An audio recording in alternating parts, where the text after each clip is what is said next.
Hi everyone, আসসালামু আলাইকুম। কি খবর সবার? চলে আসছি আবারও আমরা লিসা আপুর বাসায়। লিসা আপু আজকে আমাদের একটা ডিফারেন্ট ফিন্নি রেসিপি দেখাবে। So let's start. আপু, ব্যাক টু ইউ। বলো তুমি আজকে কি করবে? আজকে যে চষি পায়েস করব, প্রথমে চষিটা ভালো মতো একটু ভেজে নিতে হবে। চাইলে একটু ঘি দেওয়াও যায়, না দিলেও হয়। এরপর হচ্ছে দুধটা গরম করে নিব ভালো মতো।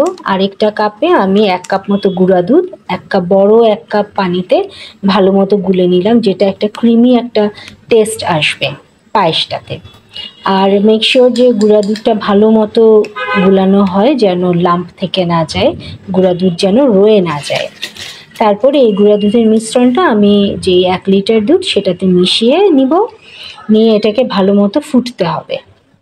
আর ওদিকে চষিটা তো ভাজা হচ্ছে, চষিটাকে এবার আমি দুধের মধ্যে দিয়ে দিব। আর হচ্ছে এখানে চিনির পরিমাণটা হলো যে যেভাবে যতটুকু চায়, হালকা মিষ্টি চাইলে অল্প পরিমাণে, কিন্তু আমি এখানে দিয়েছি অলমোস্ট 2 কাপের মতো।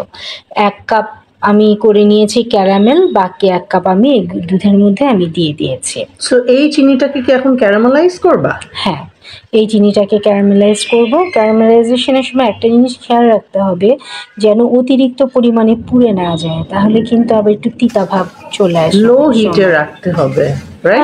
হ্যাঁ, লো হিটে রাখা যায়, মিডিয়াম হিটেও রাখা যায়। লো হিটে রাখলে হতে অনেক সময় লাগবে, আমি মিডিয়াম হিটে রাখি। আচ্ছা, আর চিনিটা ক্যারামেলাইজ হওয়া পর্যন্ত আমরা কি এটা রেগুলারলি নাড়তে থাকবো? হ্যাঁ, অবশ্যই, না হলে কিন্তু নিচে লেগে যেতে পারে। ক্যারামেলটা তো হয়ই সুগার দিয়ে, এখানে হচ্ছে কি এটা ক্যারামেলাইজটা হয়ে গেলে এরপর আমি এখানে দুধ দিয়ে দিব। আর দুধ দিয়ে দেওয়ার পরে এটা ভালো মতো নেড়ে দিতে হবে। ক্যারামেল অ্যাড করার পরে তো কালারটাই চেঞ্জ হয়ে গেছে, মনে হচ্ছে গুড় অ্যাড করছো, রাইট? হ্যাঁ। So basically caramel does the magic. হ্যাঁ, নাইস। আর এখানে যখন দুধটা গরম হয়ে যাবে, ভালো মতো ক্যারামেলটা মিশে যাবে দুধের সাথে, আমি একটু এলাচির গুঁড়া দিয়ে দিব। এই এলাচির গুঁড়া আর এই দুধটা মিলে খুব চমৎকার একটা স্মেল আসে। এই ক্যারামেল করা দুধটা এখন আমি এই যে চিনি দিলাম যে দুধটাতে, এটার সাথে মিশিয়ে দিব। আর ফাইনালি একটু ঘি দিয়ে নামিয়ে ফেলবো। So that's done, ready. হ্যাঁ, রেডি পুরাপুরি। ফ্রিজে রেখে খেতে খুব ভালো লাগে, ঠান্ডা করে খেলে ভালো লাগে। ওয়াও, সো এখন আমরা জাস্ট ফ্রিজারে রেখে দিব, তারপরে বের করে খাবো। So that's all. এখানে আপু আমাদেরকে একটা ওয়ান্ডারফুল ফিন্নি রেসিপি দিয়ে দিয়েছে। Please do try it and let me know কেমন হয়েছে। So until my next video, see you, take care, bye by.